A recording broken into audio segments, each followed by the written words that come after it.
what are the parameters that we need to evaluate a speaker? What makes a great lecture? What makes a medium lecture? What makes a low level lecture? What are the factors that can count positively or negatively in a lecture? I came up with basically 5 parameters that are organized in a way that we can actually grade each one of these parameters and then have a total sum of that possible lecture, and compare between lectures and see which one fits better to our needs as a listener.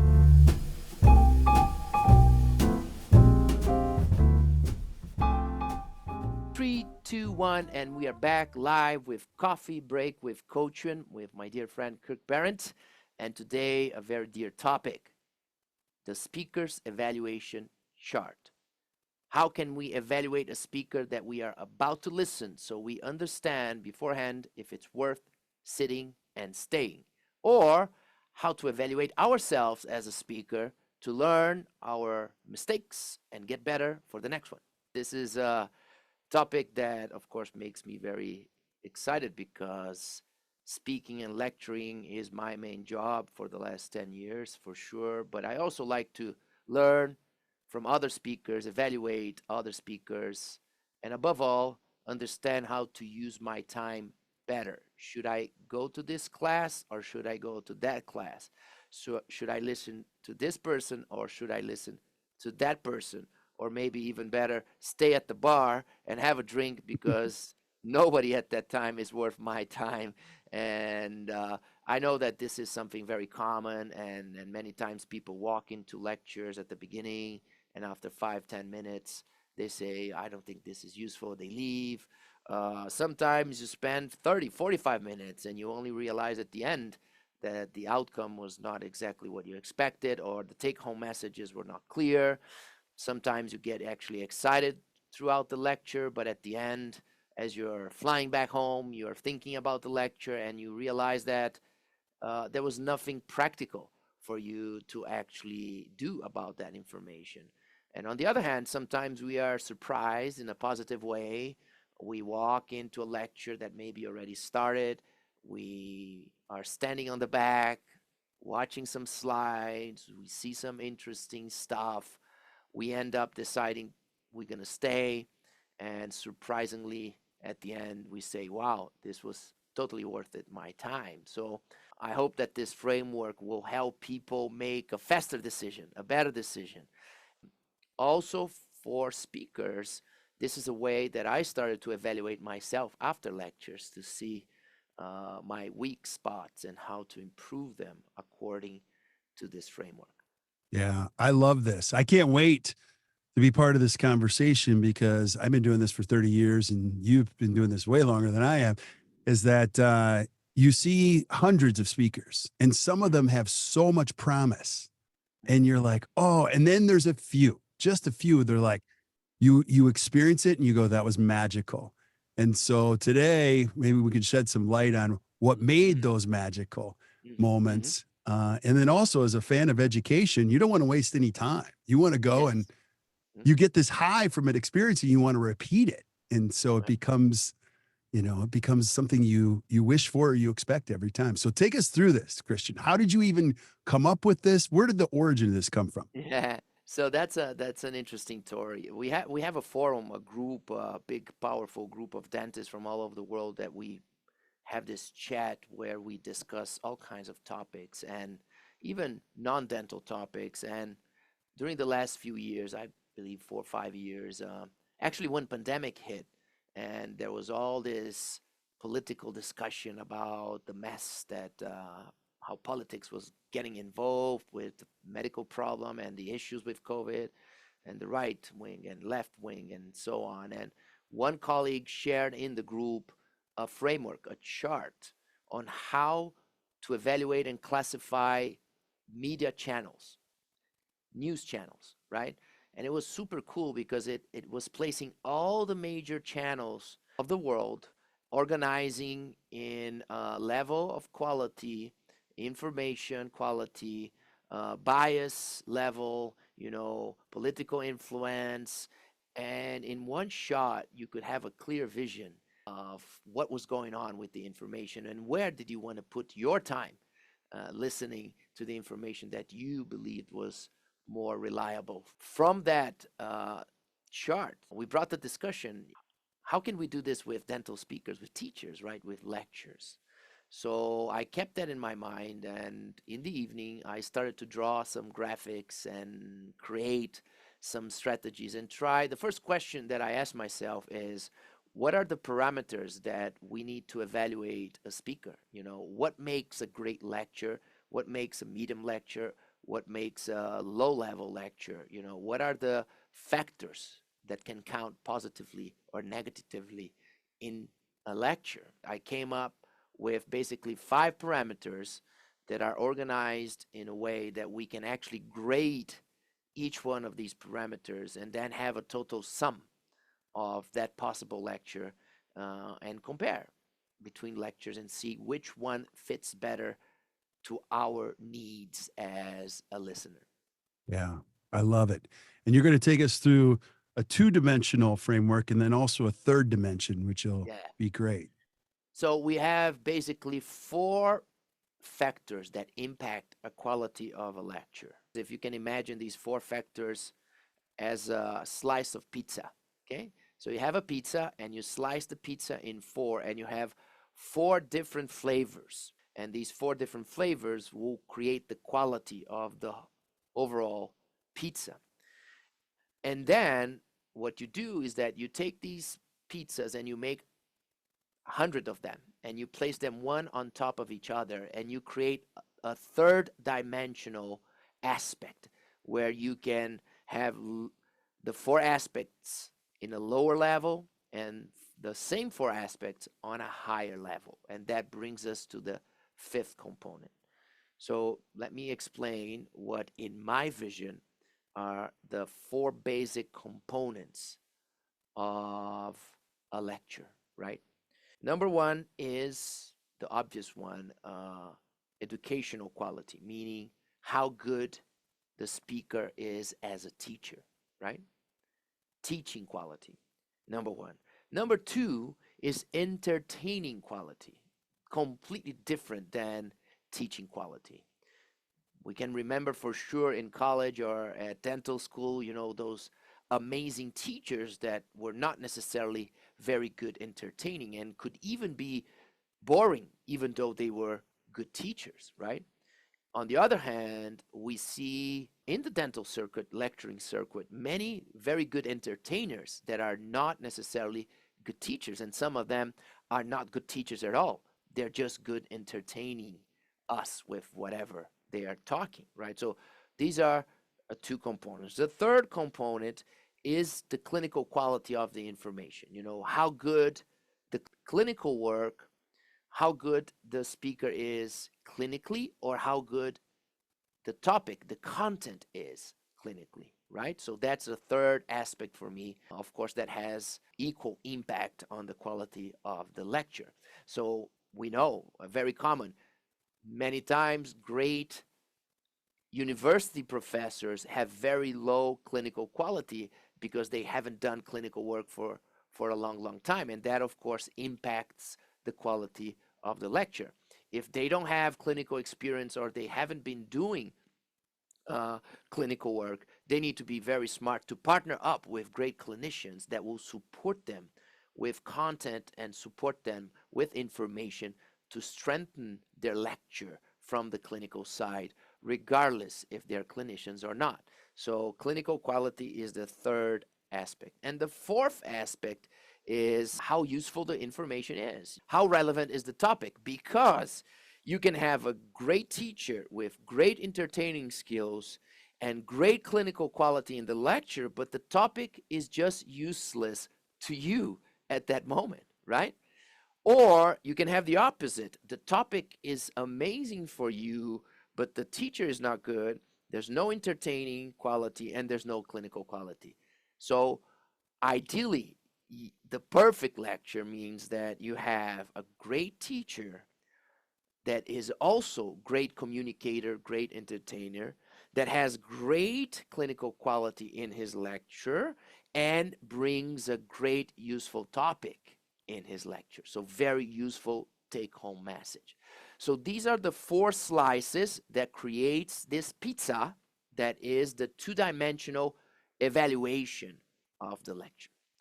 But then I started to realize that there is a fifth component that will create the third dimension of this framework. And that is the ethical, bias, ego component. And I'm putting them all together because they're kind of connected, right? Sometimes we see a speaker that has very good level on all the four components, but has an ego that is too big and ruins the whole thing. Or doesn't have the ethics when transmitting the information, right? Being biased and not disclaiming it properly, influencing the information because they're biased, being paid by companies and distorting the information. So you can have great four qualities and at the end reduce the quality of the lecture because bias, ethics, and ego are not completely controlled. So this is the third dimension, the fifth component that goes up and down, right? So again, imagine all these pizzas layered over each other. You can take a slice, one slice from the bottom pizza, one slice from the top pizza, and the flavors can be different. They are in different levels. As you go up, the quality is much better, but they always have the four components to be analyzed. Yeah. And you're going to take us through four different examples of this, but I can see how this is in play. Let me ask you a question before. Yeah. I mean, it's hard to find the perfect pizza combination. You're looking for Uh-huh. the optimal one, don't you think? Like, of all the people that you've ever seen, there's no perfect Yeah, combination. there's no perfect. Of course, there are some people that are very close to perfect, right? You see, for example, when I listen to John Coyce, John Coyce is an amazing teacher. He really knows how to put lectures that actually can teach you stuff, right? He's a real teacher. He's not just a clinician showing great cases. So he's a real teacher. At the same time, even though he's a very serious guy and he's not like a funny guy or making jokes, he is entertaining. He knows how to be entertaining, right? I wouldn't say that he's the most entertaining guy on the circuit, but he knows how to make you want to be there for many, many hours, right? So he can entertain you on his way. He found his way to entertain people. Of course, he has great clinical quality. He is not the kind of lecture that you would be wowed by the clinical photography and clinical cases, even though he has great clinical cases. Of course, there are courses and speakers out there that are magicians when it comes to the artistic side of documentation and quality of photography and quality of surgery and preps and implant placement and restorations, and the slides are just a piece of art one after the other, and the clinical execution is just unbelievable. But everything that Coy shows, it's extremely good also clinically, right? So he has these components, and the useful part, that is the fourth part, it's much more dependent not on the speaker, but what much more on what you need, right? On what you need at that moment. So the lecture can be more or less useful depending on you prioritizing what is more important for me to learn today, right? And then going back to the John Coy's example, of course, that when it comes to bias, ethics, and ego, he's one of the best around because he's so straight to the point. He's so correct, right? He's so clear, honest, and transparent about the information that he's sharing that you know that what you're getting is at the highest level of unbiased, properly analyzed, and ethical information. So, John Coyce could be an example of somebody at the highest level on these pizzas Yeah. overlaid over each other. Yeah. I can just echo that sentiment. I mean, one time I saw him just sitting in the airport and we just chatted and he wasn't like sitting in first class and like he was just like a normal guy, just reading a book off a plane and extremely approachable. And that made it, even more real for me. And let me ask you about this. You mentioned ego. I want to ask you about this. You, before we hit the go button, you said super controlled ego. Tell me what Yeah. that means to you. I always say super control. I don't say low ego. I say controlled ego because it doesn't matter the size of your ego. What is important is for you to consciously control it, right? Uh, if you're a speaker, you're a teacher, you probably have a big ego anyway because you like to be on stage. If you like to be on stage, you have an ego, right? You like to be there. You like the spotlight. So whenever I see a speaker saying, "Oh, I don't have an ego," I say that's BS. That's dangerous because if you're saying that is because you don't even realize, and because of that you probably don't control it. So the exercise for me is to daily control your ego and control before you go on stage, right? To make this exercise with yourself. Is it about me or is it about everybody listening to me, right? Is this useful to me or is this useful to others? Is this a show off or is this an educational experience? This is a humbling exercise that I believe every educator should do to control their ego and make sure that the information goes beyond us wanting to look good on stage. Yeah. And then can I also ask you, because I have so many questions. The first component, how good as an educator, what are some of your favorite qualities of a great educator, when it comes to that first bullet point? So for me, a great educator will get you on the first 3 minutes, right? The great educator will catch your attention, and you're going to look around and you're going to see everybody forgetting everything else in their lives and just focusing there because they get your attention. How they get your attention? By creating a mix of things on these initial three things. First, creating authority, but in a humble way. I call it humble confidence or confident humbleness. It's the perfect mix. You need to be extremely confident, but not too much. You need to be extremely humble, but not too much. You need to blend them because if you're too confident, you're cocky, you're arrogant, right? And if you're too humble, you become weak without confidence. You need to mix them, right? So this is the perfect mix. And the exercise is that you need to understand exactly the audience and you need to understand exactly the words that you're going to use to generate this humble, confident impression on everybody, right? I'm here, I'm vulnerable, I have flaws, but I know what I'm talking. And if I were you, I would listen to me, right? Now, how do you say that without saying it, right? How do you say that with body language? How do you say that with your slides? How do you say that with stories at the beginning that will tell people not only he's confident, but he's also humble, means that I can relate to him, but he also has authority to speak about this. And on top of that, so after you gain people with this confident humbleness, you need to show them that you know their problems or you know a problem that they have that you can help them overcome that problem.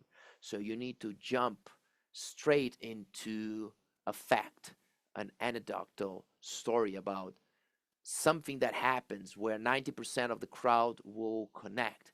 Yes, that's me. I have that issue, or I didn't even think about it, but now that you're saying I can see myself in that situation, or I've been doing this technique and I feel your pain, and I would be very curious to understand how to overcome this. And if you, speaker, are promising me that during this hour, you're going to share with me an idea to overcome what you're just saying is an issue that I can relate, maybe it's worth my time. So you should jump straight to what I call problems to be solved. Yeah. Problems to be solved. These are the problems. You may not even be conscious about it, or maybe you are. So let's clarify the problems. Let's be on board here together. Let's be everybody on the same page. We have this issue, and there is a better way to do this or to overcome this. And my lecture is all about this, right? So I usually focus on the introduction. The introduction needs to bring all of them. And I divide the introduction into four components. I call it the topic. I call it number two, myself. Then I call it the topic and myself. And then I call it the problems to be solved. So a great speaker will immediately jump into why the topic, a big question mark, a big impactful statement about why this topic is relevant. This is the topic we're going to cover. Then they go into a little bit of myself. This is me, right? Authority with humbleness, creating that connection. Then you jump into connecting yourself to the topic. So you heard a few seconds about the topic, why the topic is important. You understand why I have authority to be here. Now you're going to understand why I'm the one speaking about this topic, the connection between the topic and myself, a little bit of background on that to show you that you should be here with me during this hour. And immediately after the topic, myself and the topic, I jump into the problems to be solved, meaning that I'm always going to ask myself, what are the 1 or 3 or 5 or 7 or 10 pain points that the audience may have related to my topic, and I need to nail them. I need to go straight to them and tell realistic stories that people can relate, not fancy, sophisticated, scientific explanation of problems. You can be scientific afterwards, but at this moment, you need to go down to earth and get into the skin of the people sitting in front of you and tell stories that will bring their pain related to those topics and will make them connect. So you explain the problems, and as soon as everybody's shaking their heads, or at least 95% of the crowd is like, yes, we share the same pain. As soon as you see that reaction, you are ready to actually start your lecture.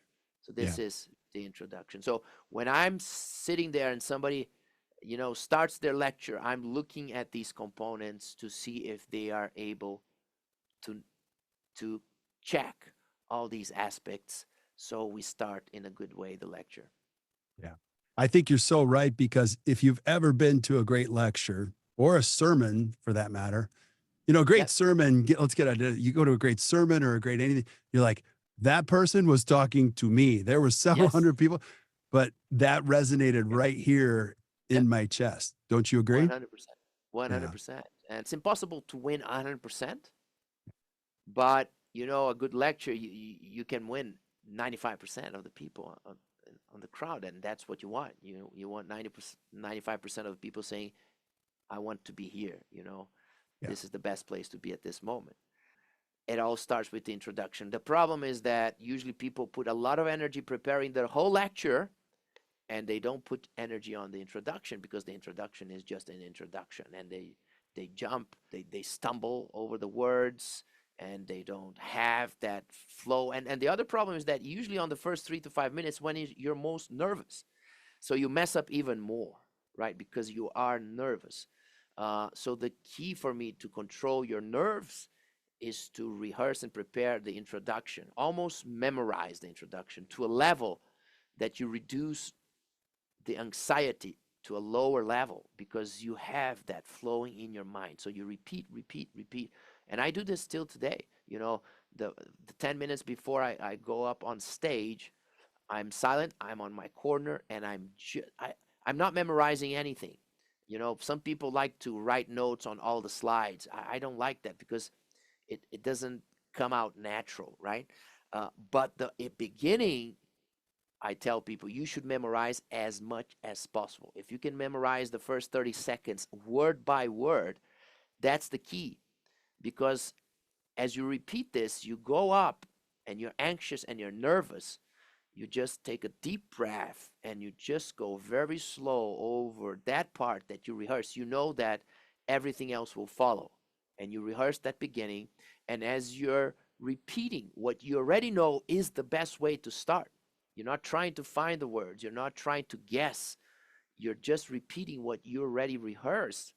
Word by word, you start to calm down. And as you finish the introduction, you're already on a good moment with yourself, and you know you did a great introduction. So you're smiling at yourself. You say, I did it. Now it's just continue with the part that I know the most, that is the topic itself. Absolutely. Now you've got a couple of examples of this, and Yeah. I'm learning a lot here as a speaker myself. I'm always looking for a laugh or a way to relax the audience, because I want them to relax and enjoy it. And I think you're So exactly yeah. right. So there's no one recipe for all, right? We all need to find our strategy Yeah. to break the ice and to be okay with ourselves on those initial 3 moments. Yeah. Some people, they say something funny. Some people, they like to be more bombastic, dramatic, say something strong. Some people just like to connect and be very humble at the beginning, right? Some people like to tell a personal story. You need to find a way where you will break the ice, generate confidence, authority in a humble way, connect the topic to yourself, and introduce the problems to be solved. That's why, when I work with speakers and I try to coach them, on my coaching communication program, it's completely customized. You need to find your strategy on the initial 3 minutes, and everything will follow. Right? You don't try to be funny if you're not funny. Don't try to be strong and powerful if that is not your main strength. If you're a younger doctor, don't try to seem experienced. If you're an older doctor, don't try to be young and cool, or. So you need to understand who you are and find the best of you in the introduction. Instead of trying to reinvent yourself and do something different, find your strength, find where you shine, and emphasize that, multiply that, in that introduction at least. Yeah. Now give us a couple examples Hmm. and how we use this formula. So think about this. Every characteristic we can divide in 3 levels: low level, medium level, high level. Okay. This is for us to give a score. We can even put a number. Okay. So you have these 3 levels. That's what I wrote when I developed that. Let me just repeat here. Quality level. In all 4 characteristics on the 2-dimensional level, the quality level grows towards the center of the circle. So imagine that as you get towards the center of the pizza, higher quality. Towards the edge, less quality. Of course, speakers can blend the 4 characteristics, but usually having their main strength in one of the 4. So usually you see speakers and you can identify, what is their strength among the 4: teaching skills, entertaining skills, clinical skills, and how useful the topic is. So if we have 4 factors to evaluate, each factor will get a score from 0 to 2. 0 for low, 1 for medium, and 2 for high. If the person speaking is a great teacher, 2 points for that person. Also great entertainment, 2 points more. Also great clinical quality, 2 points more.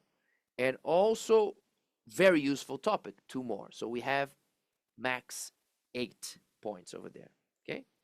And then you move the pizzas up and down: bias, ethics, and ego. Also low level, medium level, and high level. So try to rate yourself if you're speaking, or try to rate others that are speaking. So let's say examples. Okay. Speaker 1, lecture with great clinical cases.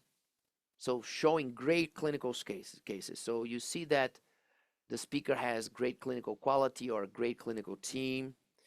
So the quality of the cases are very good. Relatively useful info. That's very common. The clinical quality is great, but the take home message is not that. It's one more of the same, right? Little educational skills and no entertaining skills. So basically, this is the typical lecture where a great clinician was invited to lecture. Two-thirds of every Congress is like this: great clinicians showing great cases. Take home message is just more of the same, no teaching skills, not a real educator, and didn't care about entertaining or investing on their communication skills. Just showing one case over the other. So what we have here, it's a score of 4. Speaker number 2, very entertaining lecture. This is also very common because nowadays in dentistry we have some speakers becoming professional speakers, and they become a lot of fun to watch. They're very good on stage, but very not useful info, very common as well. The information is completely useless. The guy speaking is super entertaining. Information is useless. The person is not a real educator, but decent clinical cases. Just decent, right? Didn't mention on the speaker number 1. So the great clinician with no education skills. On the bias, ethics, ego aspect, let's pretend that this speaker didn't disclaim properly. So you're giving them a low level on that. Okay? So a 0 on that, meaning that they were involved with the product that they were promoting on the lecture. They didn't disclaim, they didn't make it clear. So we also rated low on the ethics vertical dimension. Now, speaker number 2 is the entertainer, not very useful, not a teacher, decent clinical cases, but no conflict of interest. No conflict of interest, but huge ego. So this speaker maybe didn't try to sell anything or influence people in a way that would benefit them, but the ego was so big that it was all about him, right? All about my practice and my celebrity patients and look at what I did and blah, blah, blah. So the end score, 0 to 10, was also 4. Okay, let's go to speaker number 3. A lecture with very useful information. Speaker number 3 is like a lecture from a speaker that was hired by a company to speak about something specifically. And you go to the lecture because you need to learn. Let's say that speaker will speak about a specific scanner, and you know that it's sponsored by the company. So bias is completely disclaimed. So there's no problem there. You know the speaker was hired by the company. So the topic is very useful because you're learning all the tips and tricks of the equipment that you just bought, right? So a lecture with very useful information. Good educational skills because the company hired that speaker because they are okay educators, right?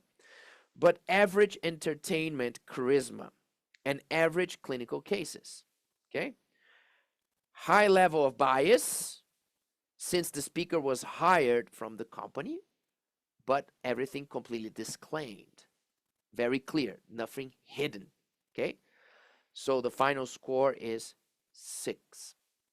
And the final speaker, example number 4. A lecture with great educational skills. So a real teacher, somebody that knows how to organize the information to teach people, to change behavior, to make you leave with the information clear in your head. The information was useful because the topic was very clear and you knew you needed that topic. So great teacher with the topic that is useful to you. Decent clinical cases at this point. If you have a great teacher with a very useful topic, the quality of the clinical cases is not anymore the most relevant. And proper entertainment. No conflict of interest, great ethics, and controlled ego. Disclaimers were clear. Ego was controlled, was not about the speaker, was about the information. And great ethics approaching the topic. So you have, you lose 1 point only on the clinical quality, 1 point on the entertainment, but you get maximum points from the other aspects. So you have 8 out of 10. Yeah. So that's example number 4. Does that make sense? Makes perfect sense. I love it. I love it. And as you use this now, I have so many questions for you. The ego thing is a hard one. And let me explain. I think it's always great to have a coach, a great coach in anything you do, Yep. especially in speaking. Yep. People that have an ego often don't see that. Okay, so what do you do about that? Yeah. Actually, people that have an ego don't actually see that.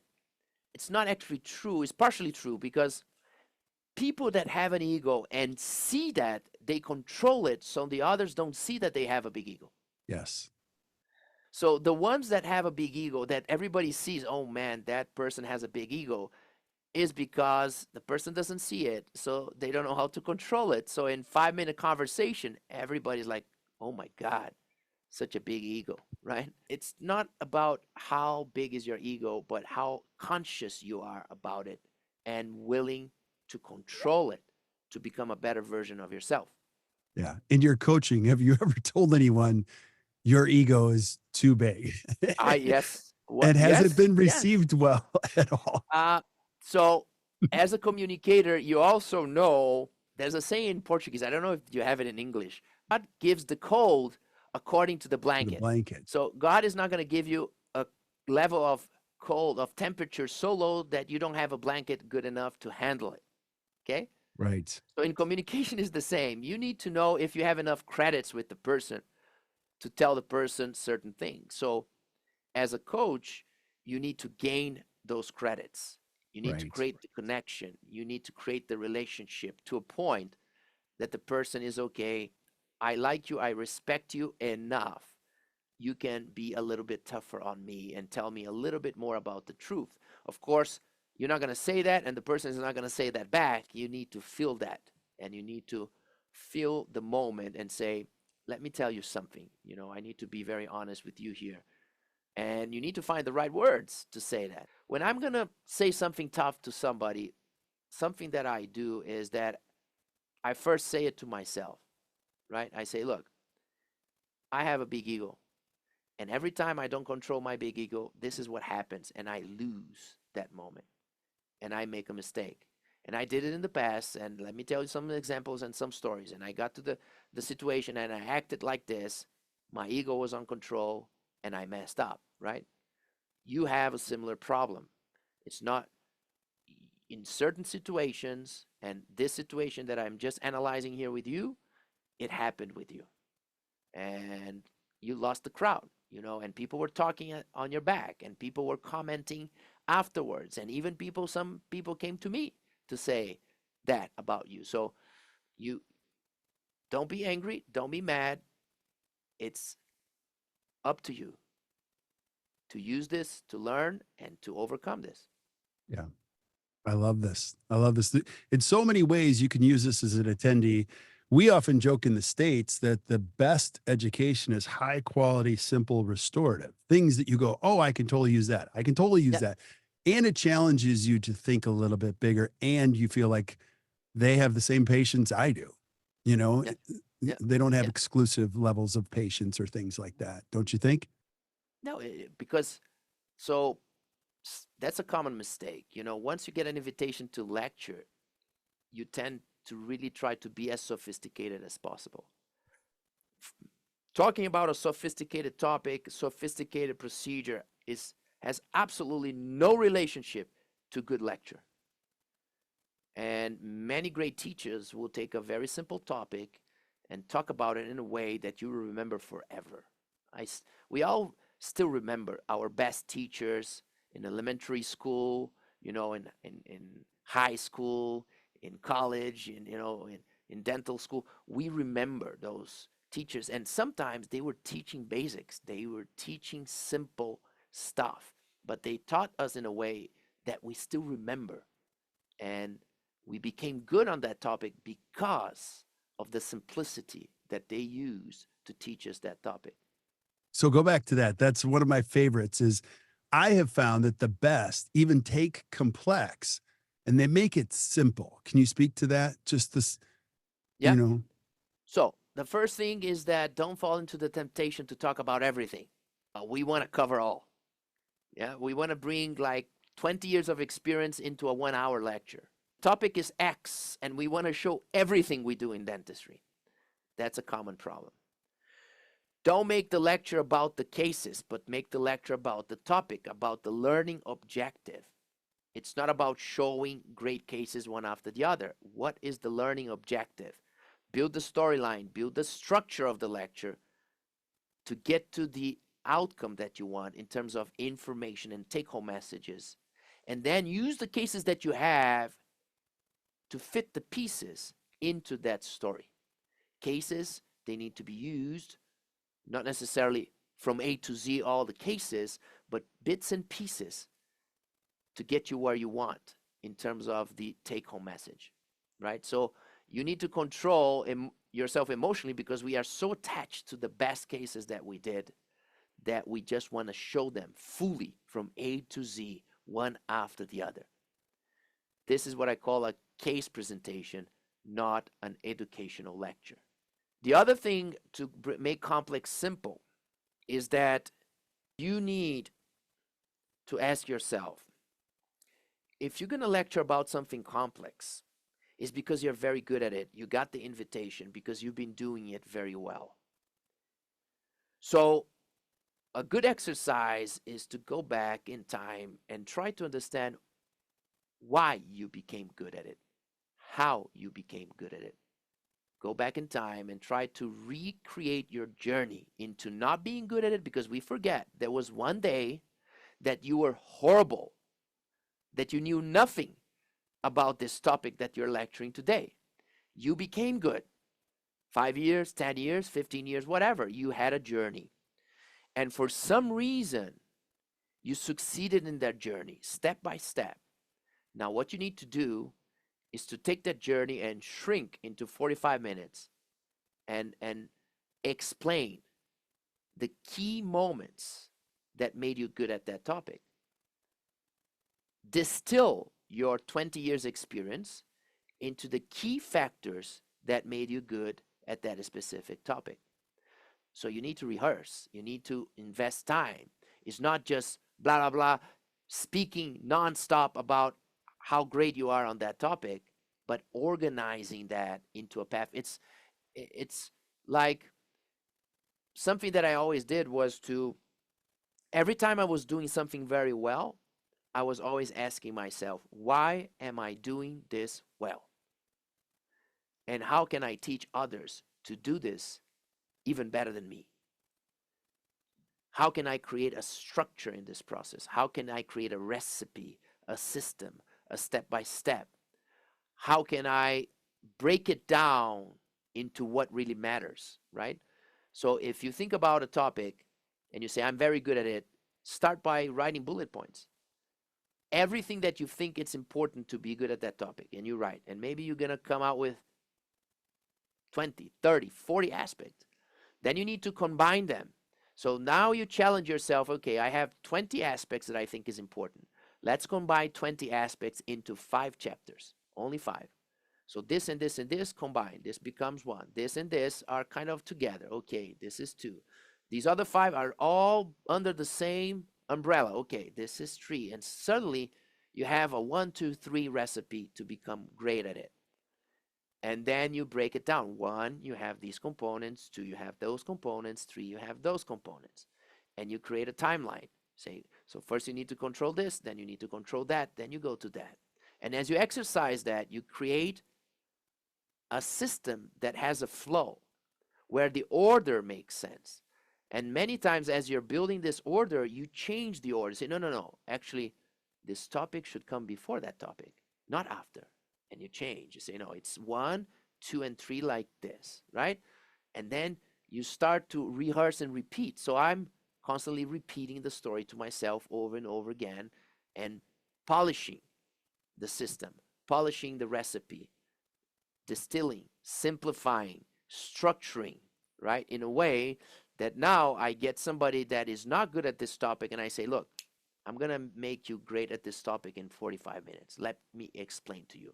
So you need to start with ABC. This, and this. Are you with me here? One, two, three. We're going to cover these three topics. Do you understand the reason why we have one, two, three, not one, three, two? Yes, we are on the same page. Okay, let's jump into one now. And then you go little by little until the person ends this 1 hour experience and says, it makes sense. I understood. Of course, I don't have the experience. I need to practice. I need to do this over and over again. But I feel like the know how is embedded in my brain in a way that Monday morning I can start executing on it. Yeah. Christian, this is so good. I have so many questions. I have like 10 more questions. I know I can't keep you all day on this. And this just becomes a great seed for more conversations on this particular topic. If you're listening to this podcast, you're getting inside of the brain of one of the best educators in the world in dentistry. So I really appreciate this framework. It's an awesome one. Now, I want you to do this. Give us some final thoughts, and then we can always come back and revisit this.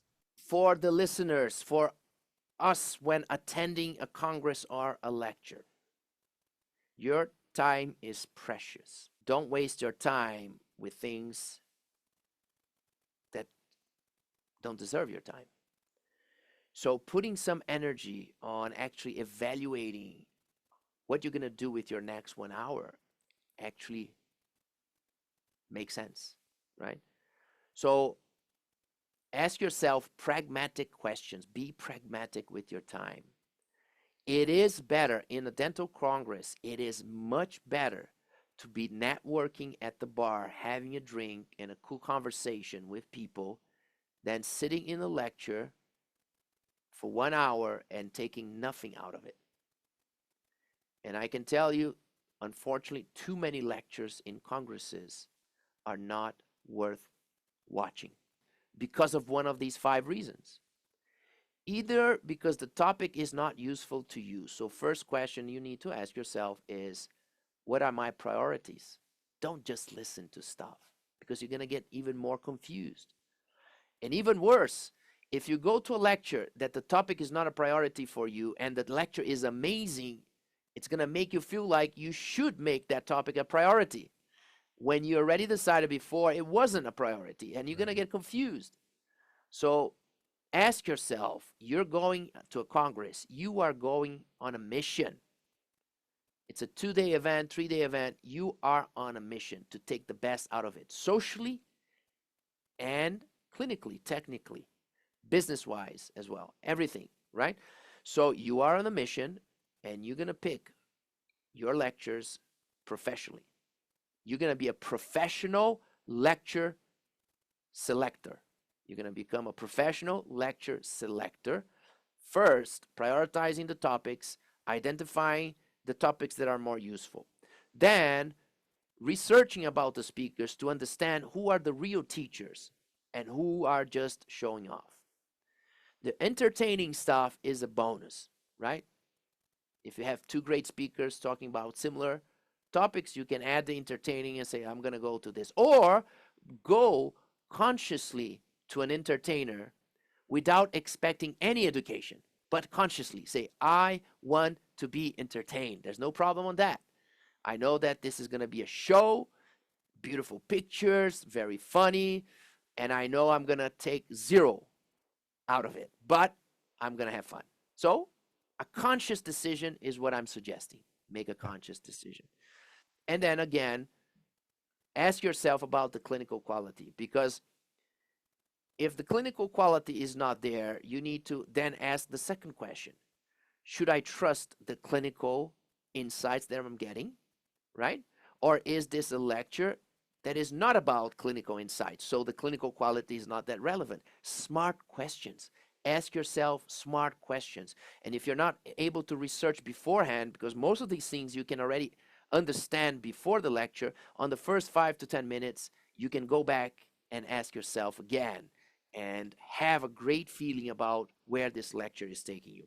And the fifth component, bias, ethics, and ego, make sure that disclaimers are, sometimes people don't even read the disclaimers. This speaker is sponsored by XYZ. So as soon as they say that the best scanner is X, you already know there is some bias on that decision, right? So for the audience, for the ones going to watch lectures, this is my final message.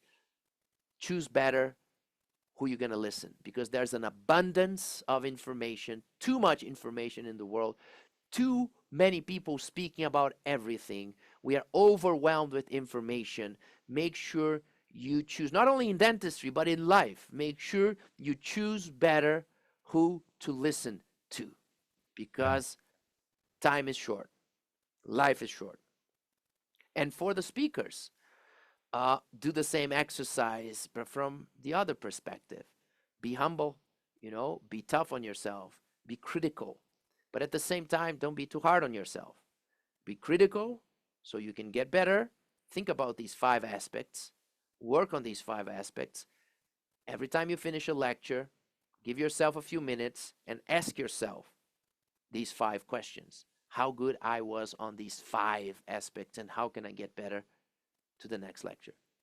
So well said. Now, I have a question. If I'm an aspiring speaker, I've watched you grow and develop many amazing speakers. One of them we have speaking this week, Dr. Sean Barami, to Yeah, our community. And many of them we've featured on here. If I'm an aspiring speaker, you mentioned you do help.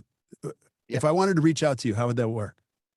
So I have a program that I call WCCP, World Class Communication Program.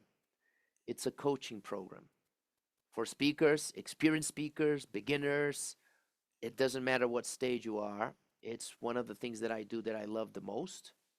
Communication, teaching, speaking is something that I'm constantly learning and trying to improve. And I love sharing and helping people to improve as well. So if you just send me a message on Instagram, Chris Coachman. So I'm interested on your communication coaching program. I will reply, give you the instructions, and we can take from there.